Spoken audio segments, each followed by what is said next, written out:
This is a story about an old car and a stupid guy.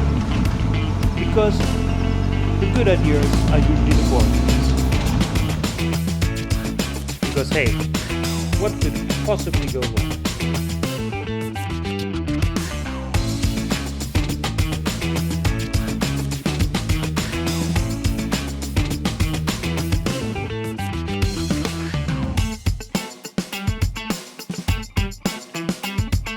After a few amazing days in Svaneti region in the mountains, including lots of awesome drone footage, we are back in Tbilisi, entering the city right now.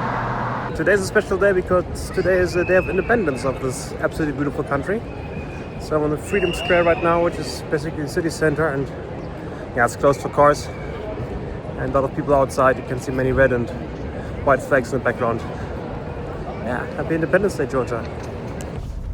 Okay, we had very relaxing days in Tbilisi.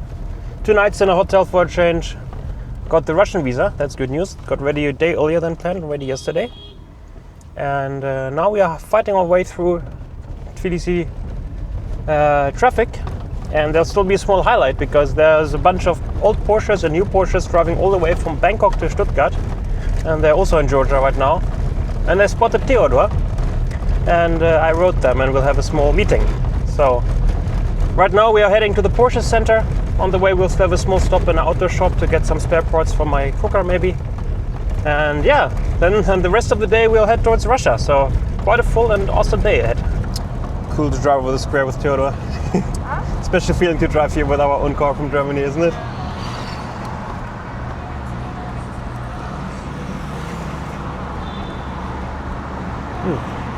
I'm filming.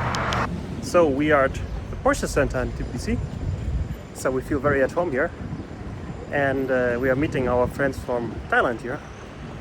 And I have to show you Theodor's parking spot because that's absolutely amazing.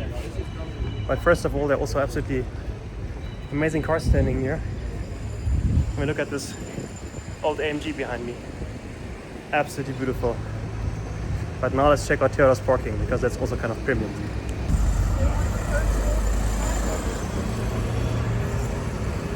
So we met the guys from the epic Bangkok-Stuttgart drive in their Porsche cars. And yeah, it's absolutely great. I have to show you some impressions of their vehicles. It's an absolutely great mix of classic Porsches driving all the way from Bangkok to Stuttgart, to Germany. I mean, look at that. It's a GTS, Thailand edition, very rare car. Had only 300 kilometers when they started on the trip. And he was fighting his way all the way through Kazakhstan. And then you've got this guy. Well, okay, Dakar edition is made for this type of trip. Absolutely great. And then we've got the goodies, of course. I mean, look at this good old 911. Service vehicle in the background. He needs it. Yeah, these guys do everything right. So time to say goodbye to these amazing Thai guys, and we'll continue to Russia now. Let's go. So we're heading straight towards Russia. Anastasia is being so nice, doing some social media for me because I'm not good at multitasking. And we're following the infamous military road, which is basically the only road currently between Russia and Georgia, which is open. And it's kind of a mess, many trucks, bad road conditions, fighting ourselves north towards the Russian border.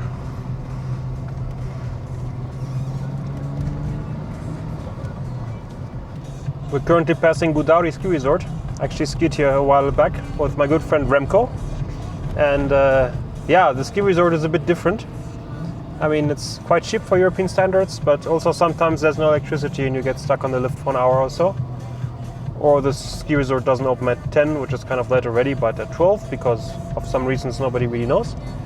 But it was good fun here. This is how the resort looks in the valley, and while on the right hand side there are ski lifts and slopes and hotels. Kind of a touristy busy region here, but yeah, not so much infrastructure. Also the parking lot, for example, was not clean from snow, so there was no parking opportunity. And everything was a huge chaos, but definitely an adventure.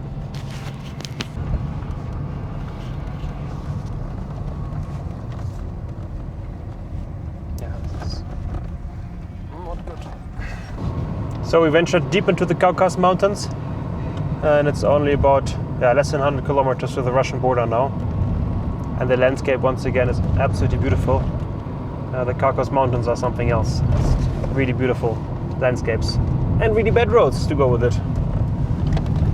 You have to really focus hard because there's suddenly big bumps or some pieces of road missing, especially in tunnels it happens sometimes, so one has to be rather attentive.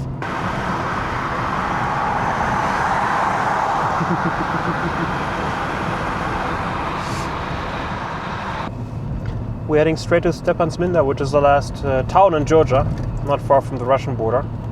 And it's actually quite a beautiful spot with a beautiful church and the mountains. And probably the plan will be to camp just next to the church. There's a parking lot with a beautiful view. But first we'll have to get, of course, to some Georgian food for the last time on this trip in Georgia. And the view while entering is also absolutely great. So great ride so far. The weather looks kind of rainy, and since we want to leave tomorrow quite early to Russia, we want to be at the border around 7 a.m. and we don't want to wait for the tent to dry after a rainy night. We decided to book a simple hotel for a night, just so that we won't have a wet tent, and it also speeds things up because we don't have to set up a camp. It'll be more convenient, but because we are still driving to the camping spot that we actually plan to camp at, because it's a beautiful church on the mountaintop. So that's where we're going right now.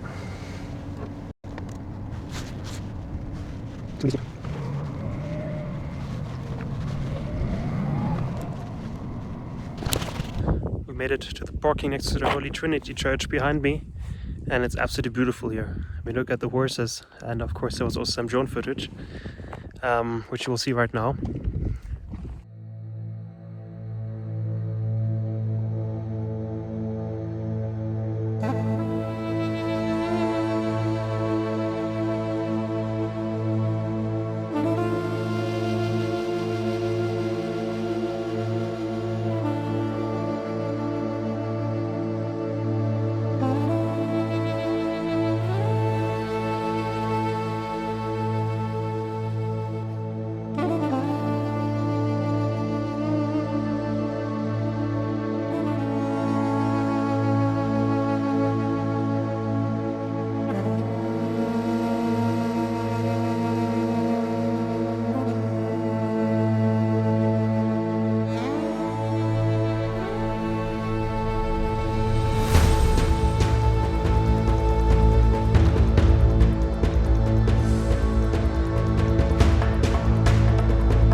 Currently on the last meters between Georgia and Russia, and the road is absolutely, well, here it's a bit better now, but not exactly easy.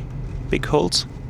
Of course we took a hitchhiker all the way to the border, and good we took a small hotel to sleep last night because it's raining a little bit.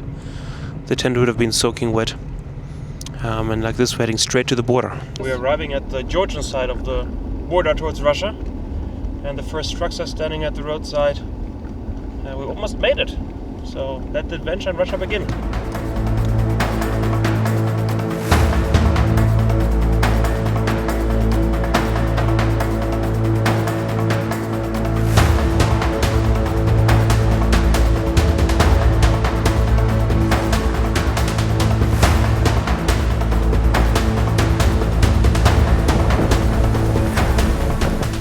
So we're in the no man's land between Georgia and Russia.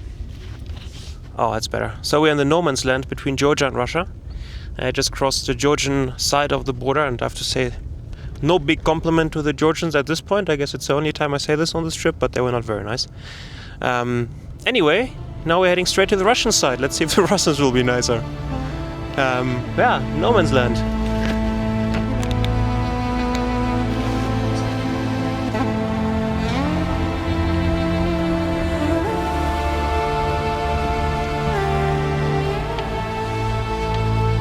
Road once again. Who do you think built the tunnel? The Russians or the Georgians? USSR.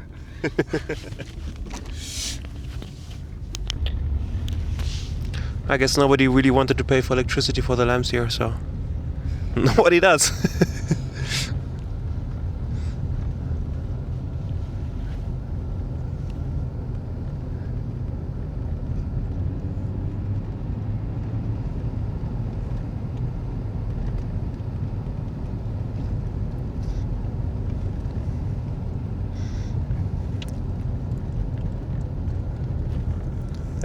So the cars on the left are supposedly from the time when many Georgians left Russia because of the war starting, and their difficulties importing their cars, so they left on foot. We made it to Russia. The border crossing took us 5.5 hours to be precise, but it was actually quite fine. It just consisted of a lot of waiting. I was lucky to have some amazing help who's eating chips now, who filled out all the Russian import forms of the car, because that's a bit the problem. If you drive with a foreign car to Russia, you have to temporarily import it, and that comes with a ton of documents. Yeah, but we managed that, and yeah, after 5.5 hours we are on Russian roads, driving past the endless line of trucks.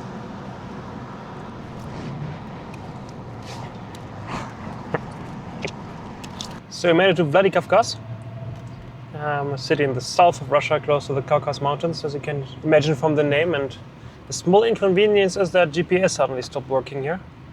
So we're driving around the city and we don't really know where we are. But I guess that's part of the adventure. So that's how it looks if you don't have GPS. Same goes for Google Maps, and then as you also check Yandex Maps, it doesn't work. So this is my Google Maps now. She's helping me to navigate. And also in front of us, the car has an interesting license plate. That's a region that is autonomous according to Russia and Georgian according to Georgia. Got their own flag, RSO. So unexpectedly this turned into a no GPS challenge. But it's not that easy. We already made a few circles. But I'm sure we'll make it. Okay, we're giving up. It's not so much fun driving around the city, you don't know, without GPS working, with quite a few one-way roads. So we're leaving Vladikavkaz after a very short visit. Looks pretty nice. Beautiful view of the mountains in the background. And Anastasia is helping me to get out of the city, and let's hope that at some point the GPS will start working again.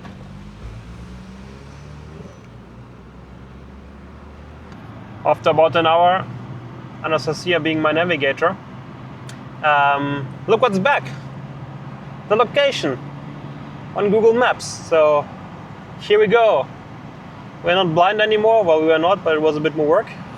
Yeah, we know where we are. That's really convenient. So we're just leaving the city of Grozny, which is the capital of Chechnya. And we are directly heading further towards the Caspian Sea to find a good spot to camp for the night.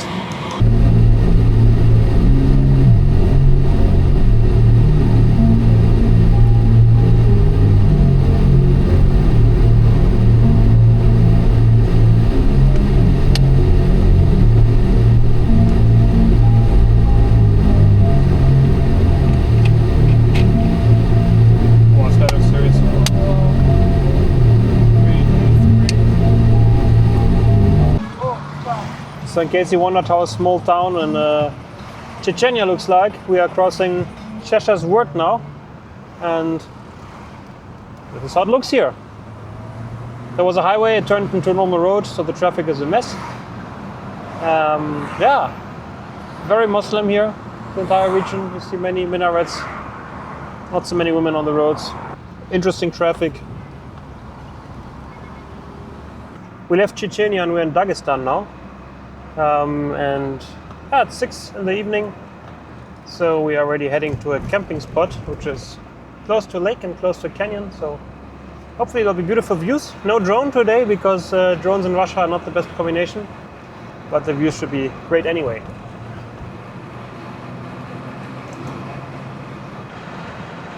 It's really sad that we cannot take out the drone here because it's an absolutely beautiful landscape. Soft hills with grass, beautiful evening light to go with it. But well, that's it. Small update, we decided not to go to the lake after all because it's quite windy and an exposed place to sleep in the wind with a tent is not so comfortable. And also we met some French guys on the border and we just met them again after they almost escaped us. We caught them and it looks like we'll have a camp together with 2 vans from France. So yeah, company in Dagestan from Europe. But we're quicker than them, they cannot keep up. I don't drive BMW. That's a quad. You're kidding me. Why?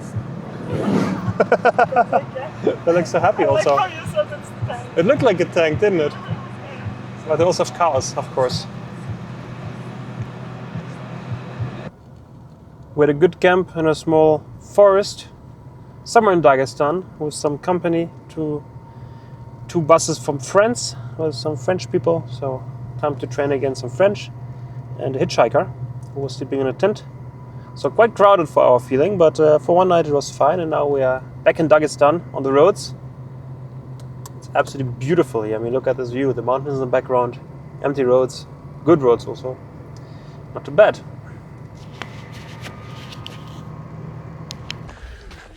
So somewhere in Dagestan, exploring some gorge, which is supposed to be beautiful.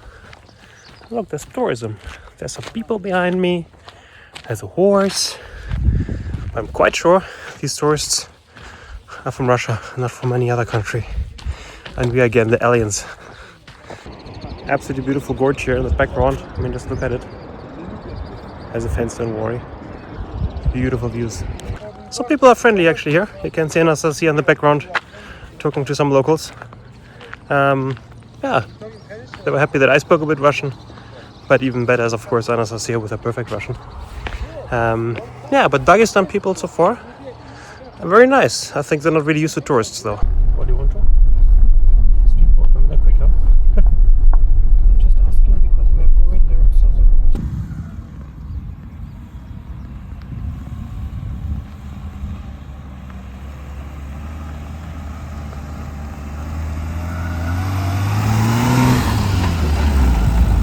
So for the roads in Chechnya and Dagestan were absolutely good and perfect, but we also only drove big roads.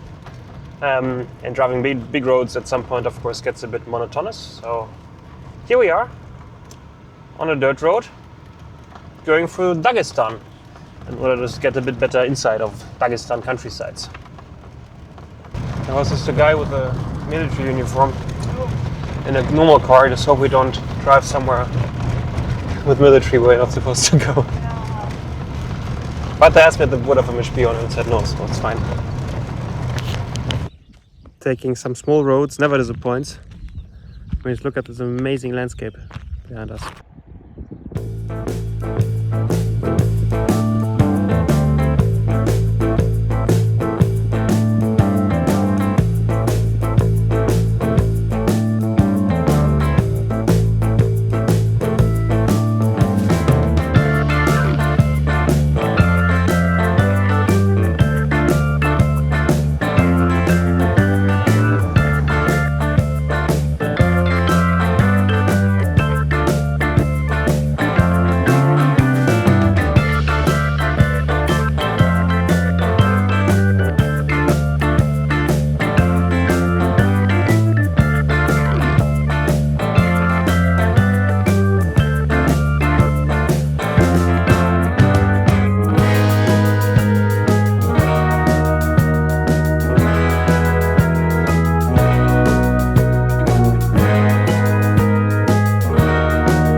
No way! Hey guys. You can do it on time lapse.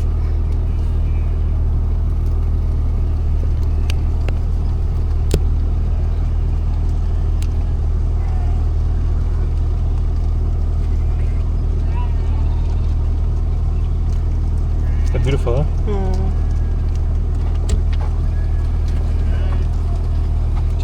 So we met quite a few sheep. Some in front of us, and most of them passed already. I mean, look at them. It's just a lot of them. A lot of sheep.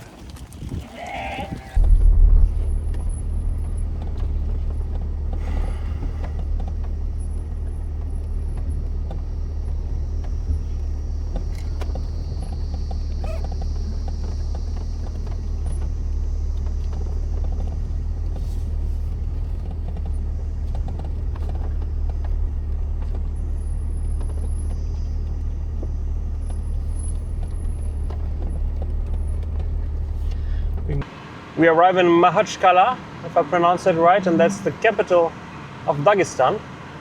So again, definitely one of our premium destinations on this trip. The travel agency did a great job.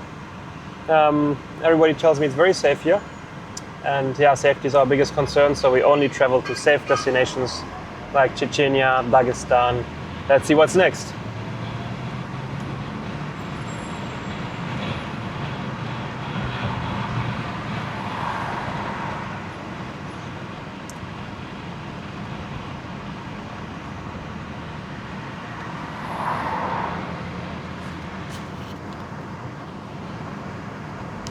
So walking in Makhachkala, I always pronounce his name wrong.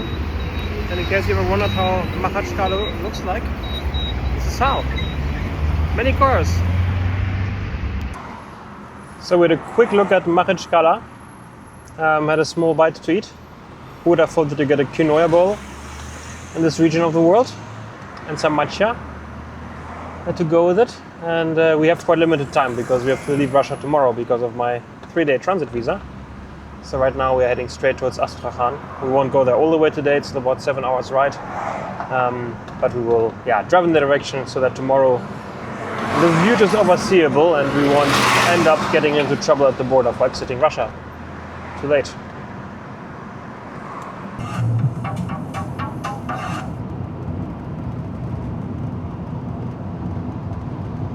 The Caspian Sea is directly on the right. Well, looks serious. Yeah, they're not even looking from I think they're for the other direction. Huh? They were for the other direction, I think. Look at this tower also. Oh, we are going. Okay. So we do first police control in Russia, which first looks kind of scary because of course, the Kalashnikov, which is very important here. But they were super friendly, were really interested in our tour. Gave us compliments for the car and for the plan and for the voyage. But we're strict, they checked the documents. We had to wait a little bit. So they did their job well, but they definitely made us feel quite at ease. And small talk, nice conversation. Quite enough interesting contrast. If you look at them, they look really scary, especially the masked guy with guns, and at the same time, there's some actually nice guys behind the uniform. So we made quite a good distance towards Astrakhan, and now it's time to find a place to camp. And Anastasia found some fun facts about snakes, and apparently, most of the dangerous snake species existing in Russia actually live in this region. So now we are very excited about snakes. Looking for a place to camp. It's the savanna here, not a lot of vegetation, just bushes. But up front there are some trees and a river. So far we are not very lucky with sleeping spots. First we tried one ourselves that we didn't find on Park for Night, but it was only full of shrubbery and very picky grass, which wasn't comfortable to sleep in. Also was like a small farm nearby with people and cows, so we chose a other spot on Park for Night, but there was a fence, so we couldn't get there. And now we're heading to another spot, but there's a beautiful sunset. Well, not sunset, the sun is low, but beautiful evening light. So we got again into police control. This time they are very thorough. We had to take a few bags into a small house where they were scanned, like at the airport. We had to go through a security gate, and then our passports got controlled. And it took actually a little bit tight. So now we're heading to another camping spot that will hopefully be better than the last tries we had.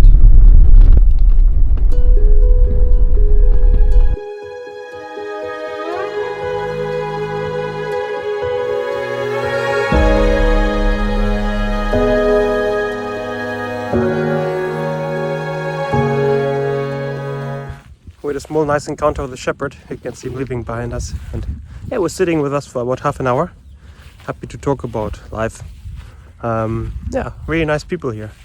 You don't feel like you're disturbing anybody when camping. They're rather happy to have somebody to talk to because, as you can see in the background, I mean, there's not a lot here. Basically, he's here with 1,200 sheep and a few dogs roaming the big empty savanna. But in summer, the sheep get loaded onto Kamaz trucks with 3 stories and get transported to the mountains, where they spend the summer, which is supposed to be more fun than being here in the nothing, in the open roads and open fields.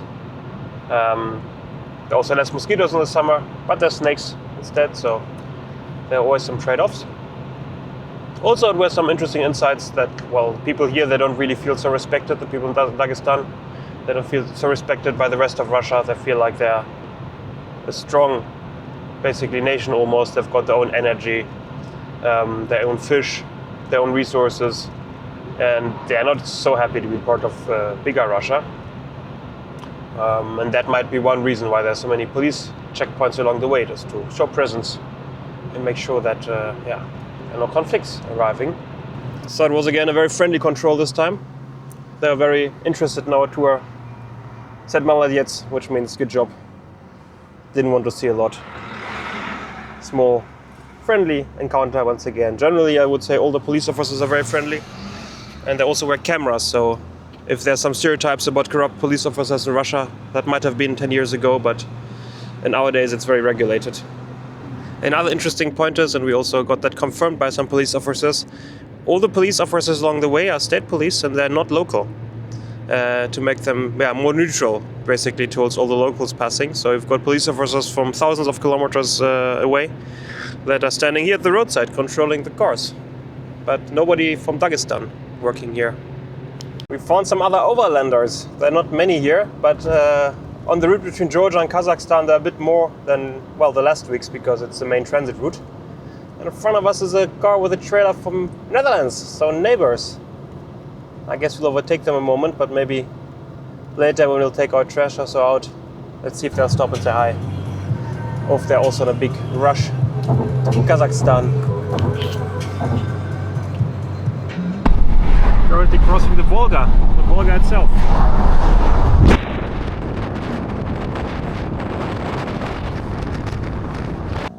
We're crossing Astrakhan right now. It's quite warm, 34 degrees. Anastasia is surviving wrapped into a wet towel. That's old trucker trick, if it's too warm and you have no AC. And Astrakhan is completely different than Dagestan or Chechnya we passed before. Like, here it just feels like a normal Russian city. Not like these, well, culturally quite different other regions we passed before. So yeah, we truly made it to Russia, and we're heading straight to the Kazakh border to exit again. We're in front of the Butsan River, and apparently there's not a normal bridge here. There's a floating bridge, which we're taking right now, which doesn't work if it's windy, but today it's not windy, luckily. And there's a ferry somewhere else, which we'll also take. Yeah, also an interesting experience. We have to pay a little bit of money, I think 150 rubles, and then we can cross this bridge.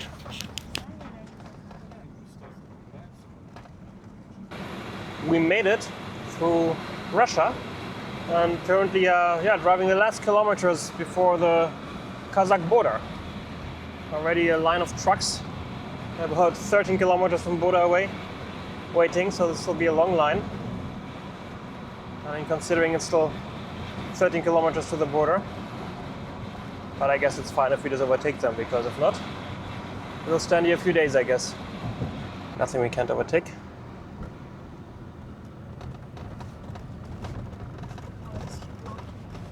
I think he's fixing something. I think there's a compressor there.